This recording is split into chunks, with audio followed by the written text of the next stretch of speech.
Hi guys, I'm Anissa and I started a YouTube channel with my best friend, but today I'm going to make more of a personal video and it's going to be about bullying. Since October is Bullying Awareness Month, I guess it's perfect to speak about my story and how to raise awareness for those that are going through this atrocious act. So let's get started. So I'm going to start from the beginning. I moved to Mexico from Florida due to family issues when I was 4 years old. So my mom inscribed me into a private institution over there, which is bilingual, and she worked very hard to get the money for me to go to that school and be in a school where they speak English and pretty much continue kind of my American education in a foreign country. I appreciate everything she would do, her and my grandmother, for me to be able to go to that school, since the schools where I lived weren't as good, the public schools. So she tried her best to drive me to the private school and pay a monthly rate for me to go to that school. So yeah, let's see, I was there for 10 years, I guess you can say. No, I was in Mexico for 9 years, but I was in that school for 7, 8, since you don't start school until you're like 5, I think. So I went to the school and I never had friends. It's really sad, but I can't recall one friend I made from this school. I was bullied since kindergarten, and I remember it was just like teasing at first, like my first elementary school days and years, like 1st through 3rd grade. It was just teasing, and they just make fun of me because I was a chunky little kid, and everybody over there is chunky, I guess you can say. All the other kids look normal, I guess you can say, but I didn't. And I'm a very outgoing person, but I was very shy since I was being teased. So I never told my mom anything about my bullying days or anything like that, because I felt like she had enough on her plate trying to raise a kid as a single mom and trying to work and get the money to leave me in the school and help me get an education and whatnot. Sorry. I think one of the first times I realized that I was not worthy enough, I guess you can say, was during the 4th and 5th grade. I started realizing that I had no friends, and everybody had sleepovers and they got invited to parties. And I was just seeing, as a little kid, you want to get invited to things. I mean, I wasn't invited to anything because I had no friends. I'm not joking when I said I had no friends. I had nobody. My only friend was my cousin, which he hated me too. But that's just family love type of thing. So all my friends, what I believed were my friends, the girls in my class, they would always go to sleepovers and they would never invite me.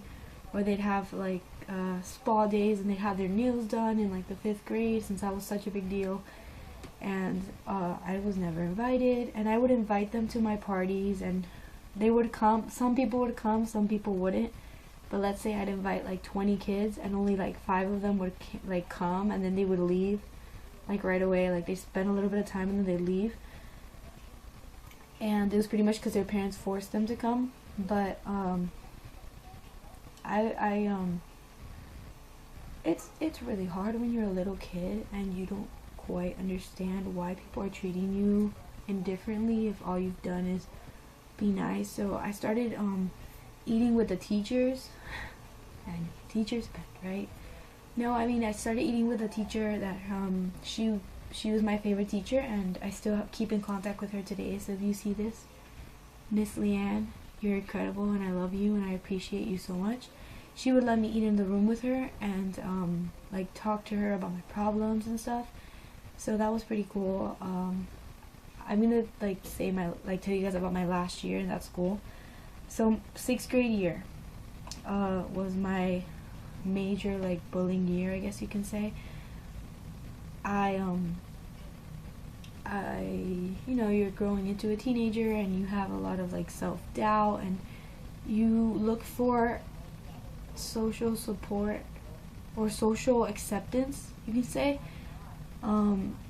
But you're not always going to be accepted. So I isolated myself a lot, and I tried to go on like the 6th grade year trip, since it was like the last year of elementary school.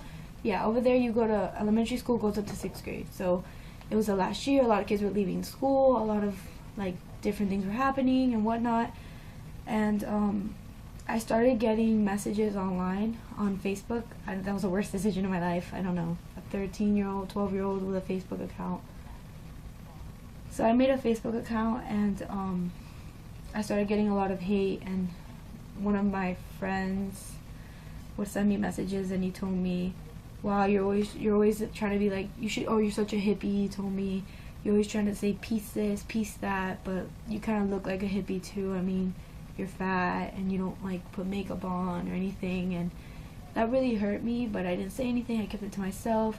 And then it got really like physical. Before class would start, those desks that you sit in, and if you press on the front of the desk, it would flip over. Like, these kids would come and they would press on the front of the desk and they'd tease me. Like, they'd go like this to my desk, and I was like, please, like, don't like trip my desk. I mean, I don't want to go home bruised, because then my mom's gonna be mad at me and whatever.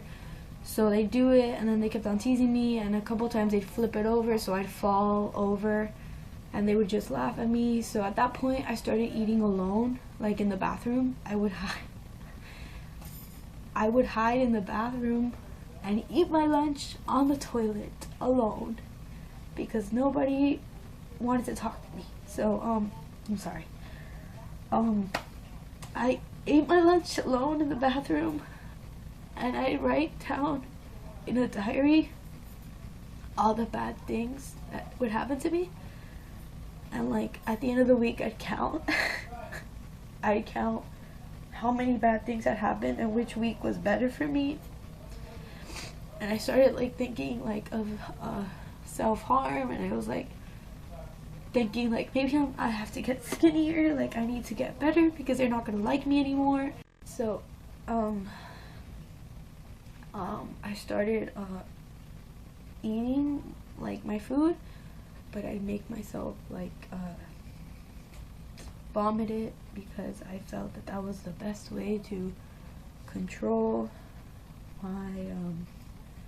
my issues. And I started thinking of self-harm, and at one point I thought of suicide, and thought to myself, you know, nobody really likes me, and you know, nobody likes me, I'm a friend. Of course, like every other teenage girl, I got a crush, and I was like, I'm gonna tell my crush that I like him, since everybody started having little boyfriends and stuff, and you know, peer pressure. Not that I had any friends that were pressuring me, but just social pressure. I was like, I'm gonna tell this boy that I like him. So I went and I told that boy, and he literally called his friends over, and I'm not making this up.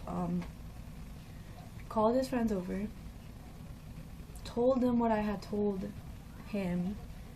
They made fun of me, and then took pictures of me, and then like told more kids. So of course I ran into my safe spot, the bathroom, and just sat there for the whole day, like the whole rest of the day, and just cried in the bathrooms, and that was my haven or whatever. And then the kid just kept on making fun of me, and throughout the whole year, and a lot of other things happened.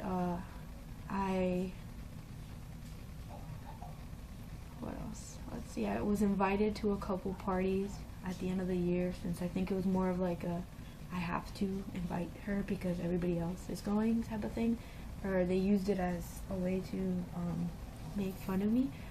I got invited to one kid's party, and it was a pool party, and some kid like untied my bathing suit, and they made fun of me afterwards, saying that I looked like a whale, a baby whale. So yeah, they were making fun of that. So I called my mom to pick me up, and I said the party had ended early and whatever. I got invited to my first sleepover, which was a girl that I talked to today, and I'll get into her afterwards. She invited me over, and like I used like the old girl underwears, you can say. Like I had to use like the bigger underwears because I was chunky, so I used like the teenage underwears that which are like, they're like boxers. And when the girls like saw my boxers, they were making so much fun of me at the party. They were like, what are you, a boy? And like, whatever, oh, because you're too fat, you have to like get something big that can suck your gut in. And I was like, they're just like playing, come on, like they didn't mean that. So I would tell myself that a lot. And the girl, so my friend, well, I consider her my friend, she stood up for me sometimes, but sometimes she went with the flow and she'd go with whatever everyone else would say. And sometimes she'd stand up for me, and she was chunky too, but sometimes she would like stand up for me and say, hey, that's not right, guys, you guys shouldn't make fun of her. But most of the time she would just stay quiet, which I don't think we should do, because staying quiet just makes you part of like the harassment since you're not standing up. And I feel if someone would have stood up for me when I couldn't stand up for myself, I feel like I would have had a better experience in that school. So at the end of the year, once my mom saw that like these kids were harassing me on Facebook because I was always crying and stuff, she went to the principal's office, and then they denied it and whatever. And it was this big deal. And at the end of the day, one of the kids was older than me. I think he was 15, and he was going to be taken to, I believe, boarding school. His mom was going to put him in, or he was going to be put in probation or something, because he had told me to kill myself, which is a threat. And you can't do that, because if I actually would have killed myself, you would be part of the reason why.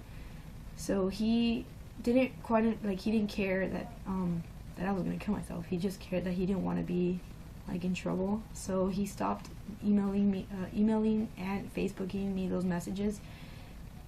And it was my mom's choice whether the kid should have been prosecuted or not, but my mom said no, that he's just a kid and he didn't mean it and whatever. So he got laid off, or he got off the hook, and the other kids, they just continued, I think, just bothering me, but not as much. But I just never stood up for myself.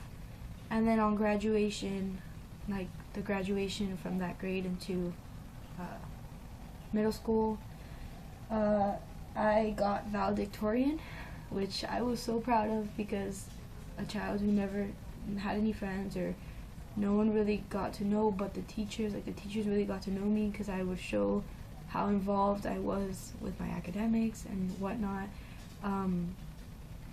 I won valedictorian, and in my speech, I let the whole school know that as respectful as I can, I let the whole school know that in my 7 or 8 years in that school, there wasn't a day I appreciated that the people treated me in a good way. And everybody was in tears, and nobody had known and whatever. But at the end of the day, everybody had known, just nobody stood up for me, or nobody,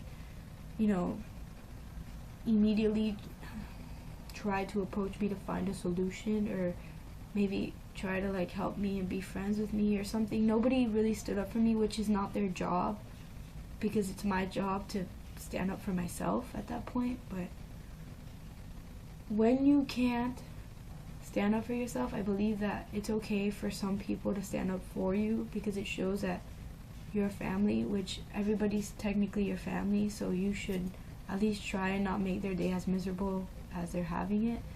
So at graduation I spoke, and the day of graduation was my birthday. It was July 1st of 2011, I believe. 2011 or 2010, I'm not sure. But it was the day of graduation, it was my birthday, and that same day I was moving. Was I moving? No. I was going back to Florida to visit my family.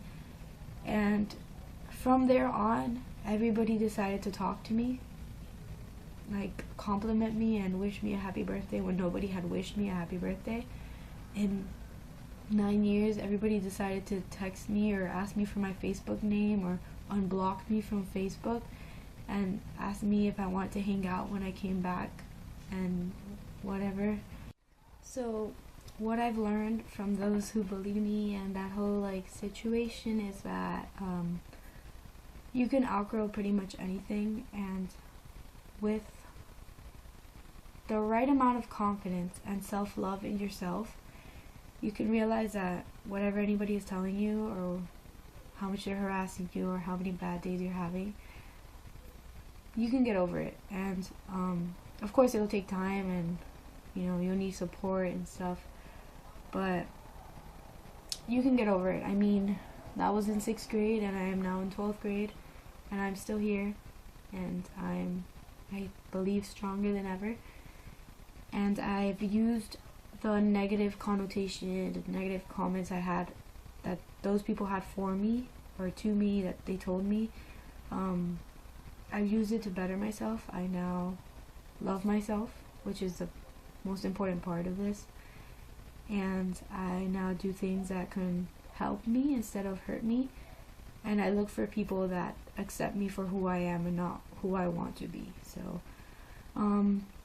to this day, I do not keep in contact with anybody from that school, just because I don't believe it to be, I just don't believe it to be something I need in my life, I think you can say. That one girl though that I was speaking about, that she would stand up for me, I do talk to her, but she moved to Arizona a long time ago, like way before we went to, I think, middle school. And I speak to her once in a while, but there's people that still talk to me that used to bully me. They send me messages, they Facebook me, they add me on Instagram, or they follow me. They added me on Snapchat, and they tell me how beautiful I am and how much I've changed, and wow, you have friends now, like things like that are actually much more like important than what they think they're saying. Like, oh my god, you have friends now? Like, they say joking around, but I'm like, yeah, I do have friends now, but you guys would have never known because you never got the chance, or you guys never truly got to know me because you guys were judging a book by its cover. So yeah, pretty much. So my reason for making this video again is October is Bullying Awareness Month, and every week in October it's a different like anti-bullying activity. So Monday October the 3rd was already passed. It's Blue Shirt Day, World Bullying Prevention. And October 10th, which is next week, will be Make Friends with Someone You Don't Know at School Day, and you challenge yourself to be kind to somebody you don't know. The week of the 17th is Stand Up for Others Week. You are pretty much being brave, and you stand up for those that are being bullied, and contact an adult immediately and be part of a solution, not the problem. And the week of the 24th is you can pretty much participate in anything you want with related to anti-bullying. So you can bring, create positive message, little like notes, and give them to people. Create a kindness flash mob in your school or community if that's something that you're allowed to do. You share inspirational stories on the Stomp Out Bullying site, and or you hold a kindness dance at school, or you pretty much do anything that's related to awareness and kindness. So I hope you guys like this video. If you guys feel entitled to learn more about my story or have any questions, you guys can comment below. And if you know somebody or have seen somebody being bullied, I really encourage you to stand up for them, because you don't know if tomorrow they're going to be somebody great if they do something to themselves today. So yeah, stand up for bullying, and don't let silly people get in the middle of your life. Thanks for watching.